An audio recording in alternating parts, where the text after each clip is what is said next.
have allowed the government to declare a war on drugs, because the majority of Americans haven't known any better. And they haven't really understood that all of this is a massive deception. It's a massive profit scheme. We must wage what I have called total war against public enemy number one in the United States, the problem of dangerous drugs. They can't even keep drugs out of the prison system. You know, they have guys in prison that ODs and things of that nature, even in the home. What's happening here in America is that our government is inadvertently supplying the hard drugs to the people in this country. Then they're putting the people who use them in this country in jail. Fixated on terror, most Americans have forgotten they are fighting another war. Watch a nigga say, "Sew an eyeball back to your mama's sunny day, crying." But from its inception, the drug war has become the longest, most costly and destructive war in American history. The drug war is a perfect continuing example of why we will never win the war on terrorism, because it captures the ineffectiveness of the U.S. government, and it captures the fact that it's being used against poor people and not against the people who benefit most from drugs, which are the bankers that launder the money. We don't send nicotine addicts to jail, and we don't send alcoholics to jail.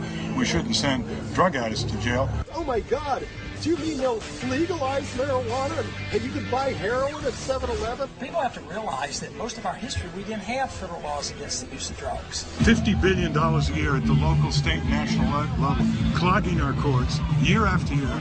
I mean, people fighting the drug war need to articulate that what we're after is not blanket legalization, but decriminalization. Why in the world do we have millions of innocent young people wasting away in prison when the big people who are committing these huge, atrocious crimes are getting away every day? My own personal opinion, I think the jail cell is better than the rehab.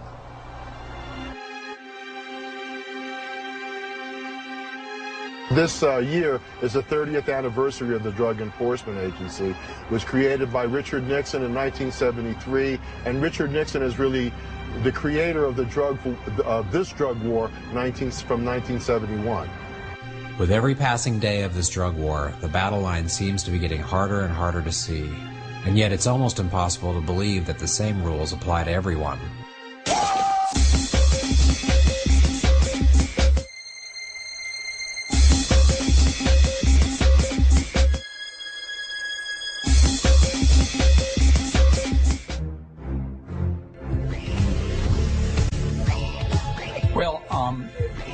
A lot of us are very uncomfortable with this notion of a war on drugs. So what we attempted to do was articulate a very different concept, which was viewing the drug issue as a cancer affecting American communities. You used the wrong word. You said war. If this was a war, we would have solved the war and won the war. This is the greatest country in the world. When we go to win a war, we win it. We got more drugs today than we did 10 years ago, and that's got to tell you that there is something bigger that's not being shown. In 1972, when Richard Nixon started the war on drugs, the federal budget allocation was $101 million. Going into fiscal year 2000, the federal budget allocation was $20 billion. Yet there were more drugs in the country in 2000. They were of better quality and they were less expensive than they were in 1972. What's wrong with that picture? We arrested 14 people targeting high schools selling heroin. We almost totally eliminated the production of coca. The drug warriors love to talk about illegal drugs, but what drives the motives to legalize certain harmful and equally addictive substances? Money. Money controls this whole movement. You have a group called the Partnership for a Drug-Free America. Well, first of all, of course, we don't have a drug-free America, never have, never will. But who are the funders? Who are the main funders, source of funding for the Partnership for a Drug-Free America? Of all things, the tobacco industry and the alcohol industry.